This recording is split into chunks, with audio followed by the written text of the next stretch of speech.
9:40 y en radiográfica.org.ar, también en infonativo.com.ar, van a encontrar una nota titulada Diciembre, siempre diciembre.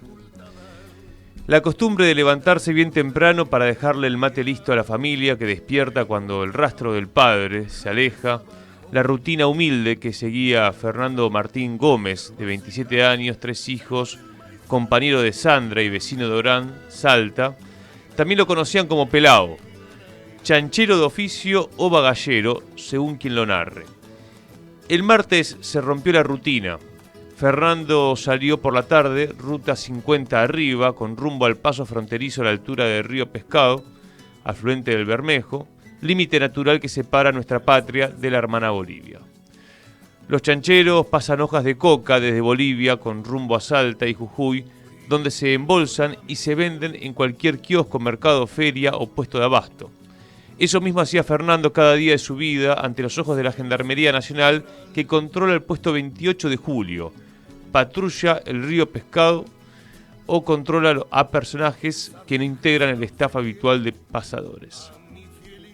Madrugada del 18 de diciembre. Un patrullaje recaudatorio por cercanías a las fiestas, un verdugueo fuera de lugar, una sospecha entreverada o cualquier otra razón habitual puso en debate el provecho económico de la actividad de los chancheros. Gendarmes y paseros discutían la plata de los bagallos, justo en cercanías a las fiestas, con la excusa a la carta que pudiera servir para algún decomiso eventual. La cosa se desmadró. A las 3 de la mañana, una feroz represión terminó con 2 personas en terapia intensiva, 6 derivaciones a la capital salteña, 44 personas ingresadas por guardia y el asesinato de Fernando Gómez con una balacera en el pecho, ahí cerquita de la Ruta 50.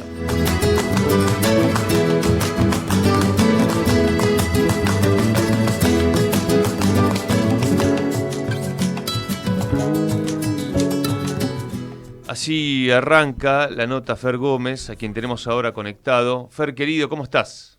Lucas, querido, ¿cómo estás vos? Bien, hermano, bueno, una nota que te genera escalofríos, ¿no? Porque realmente, bueno, es un hecho que fue invisibilizado. Fue invisibilizado y si no hubiera habido una pueblada, ni siquiera quizás nos hubiéramos enterado. Era simplemente un apartado en alguna noticia marginal, criminal, de algún medio local de Orán y punto. Pero hay mucha más cotidianeidad en este tipo de sucesos que la que nosotros imaginamos, o por lo menos de las que se ve a la hora de poder analizar la política, pensar la coyuntura. Ahora, la política está siendo habitada por tensiones que no tienen un cuerno que ver, ser generosos con lo que le pasa a la mayoría de nuestro pueblo. Creo que no es una rutina la que se construyó en esa narrativa que vos leías recién. No está inventada, no está fabulada, surge del testimonio de algunos allegados de Fernando Gómez. Es la rutina de tantos trabajadores humildes de la Argentina, levantarse bien temprano, deslomarse para no poder llegar ni siquiera a ponerle piso a la casa o dividir las paredes con algo más que con un cartón o con algún pedazo de durlo reciclado. Y deslomarse trabajando, ¿no? Para encontrar después en la política los análisis caprichosos de las estadísticas, para encontrar en la política gente bien vestida y bajo aire acondicionado narrando las necesidades, las urgencias y emergencias de los más humildes, y eso va generando un abismo que ahora, ¿no? Que después a la hora del análisis lo narramos como crisis de representatividad política, pero que en definitiva se va llevando puesto con una cotidianeidad pasmosa el sentido propio de la idea de la democracia. Que haya pibes como Fernando Gómez con sus 3 pibes en San Ramón de la Nueva Orán, que tenga que vivir en los márgenes del comercio, porque es así. Los chancheros son eso, son los márgenes de un comercio que transitan los bordes entre la legalidad y la ilegalidad, y tienen que vivir de esa manera para mal vivir, para mal alimentar, para mal criar, para establecer formas de construcción de comunidad que evidentemente tienen lazos fuertísimos, que están forjados en el sacrificio, en el esfuerzo, en el trabajo, en el sentido de lo colectivo, en amor, en cariño, digo, ¿qué es lo que terminó despertando esa pueblada gigante en Orán? Así suceden las cosas y la política después no termina de entender por qué mierda pasan las cosas en la Argentina, ¿no? Digo, terminan pasando porque a un laburante humilde, un buen vecino, un buen tipo, un pasero, una campanera, o cualquiera que haya sufrido el verdugo de Gendarmería terminó atravesada su vida en las balas de una represión, termina disparando la pólvora de la rebelión social, ¿no? De lo que termina constituyendo los puntos de crisis, los puntos de agotamiento, de hartazgo, con las formas de funcionamiento de un sistema. Quizás no hay en claro para dónde salir, no hay en claro para dónde estar. Para eso tendría que estar la política, pero la política está andando por veredas que solo atiendan a las necesidades que surgen de su propio ombligo. Aparte, a Fernando lo acusaban de ser narcotraficante. Bueno, pero Patricia Bullrich es una habitué, ¿no? Digo, realmente quizás el trabajo más efectivo que se le conoce es el del ocultamiento, ¿no? Ocultó en el asesinato de Rafael Nahuel, ocultaron en el asesinato de Santiago Maldonado, ocultaron en cada una de las represiones. Hicieron un video falopa hace un tiempito atrás cuando intentaban echarle la culpa a la madre del gaseo de la cara de una nena de 10 años que se encontró con una movilización y con la represión policial. Viven de la construcción del ocultamiento con un desparpajo brutal, con el desparpajo de los que se sienten impunes, ¿no? De los que transitan 40 años en la vida política haciendo esta misma basura y sobreviviendo de la mano de esa dinámica. Con lo cual, en eso se transforma en especialista esta mujer y ahí anda por la vida. Digo, primero lo que dijo que era narcotraficante, después, bueno, uno termina desenmarañando o las mentiras, que también, ¿no? Digo, después terminan siendo combustible para las rebeliones sociales. Bueno, vos ahí nombrás los 90, santiagueñazo, eso fue en el 93, diciembre del 93, por eso diciembre, siempre diciembre, es justamente, bueno, un mes donde cuando hay miseria planificada, también hay tensiones sociales que se expresan de diferente modo y hay explosiones también. Y siempre razones a veces muy distintas, ¿no? Digo, entre el 93 el Santiagazo y ya cerrando la década del 90 en el Chaco Corriente, donde la Gendarmería se llevó puesta la vida de compatriotas arriba del puente de Unidad y ahí andamos. Por razones siempre distintas, pero terminan en una misma desembocadura, que es lo que después terminó pasando unos años después en cada uno de los rincones de nuestra patria, ese 20 de diciembre, que están las fotos del epicentro en Buenos Aires, están las fotos de un Rosario prendido fuego con la vida arrancada del Pocho Leprat y el 19 de diciembre, y están las imágenes de las grandes ciudades de la Argentina, pero en cada uno de los rincones de nuestra patria esas tensiones se expresaron de manera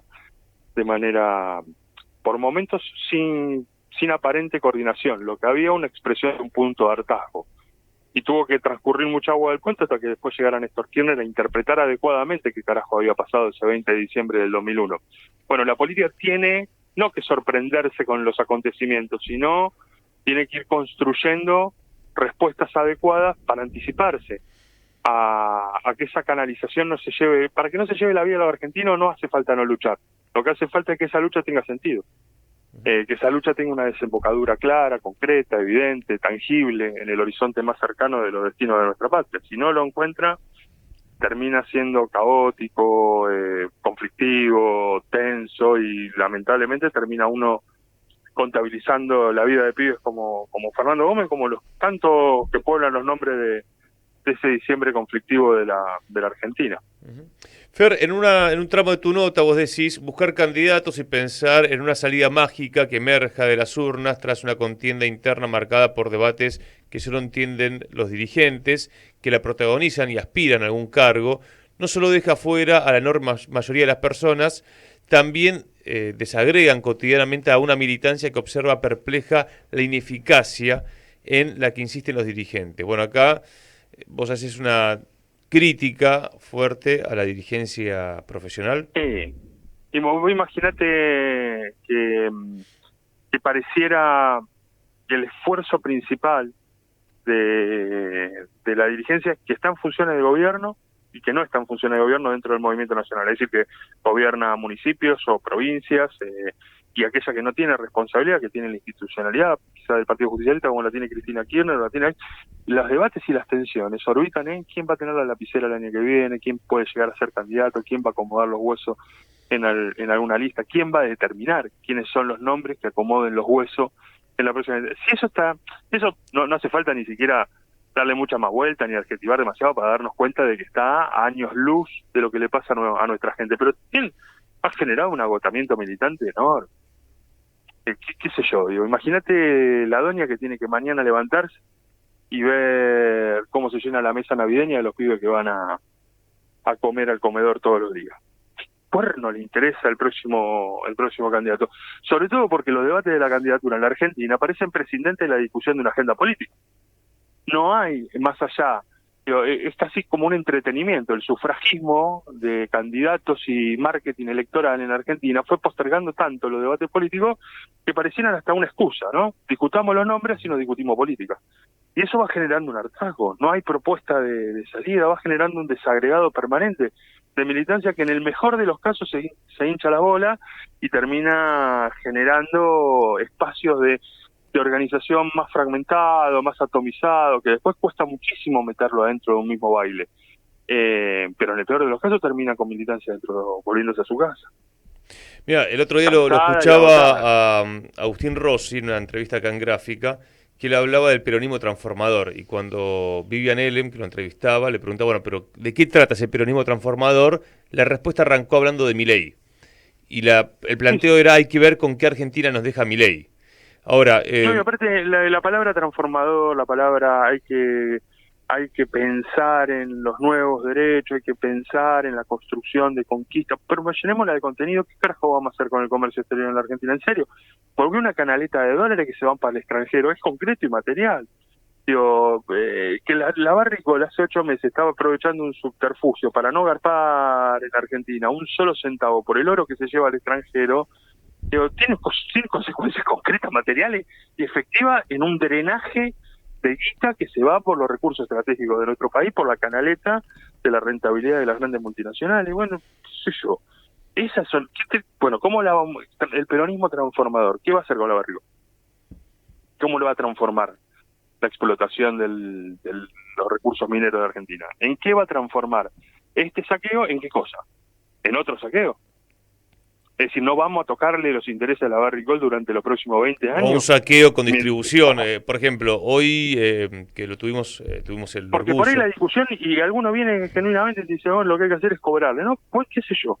¿Cuánto le querés cobrar? Son 280 millones de dólares lo que se sacaron. Sobre una rentabilidad que con la subfacturación que generan, podemos estimarla en 2.800, 2.900 millones de dólares.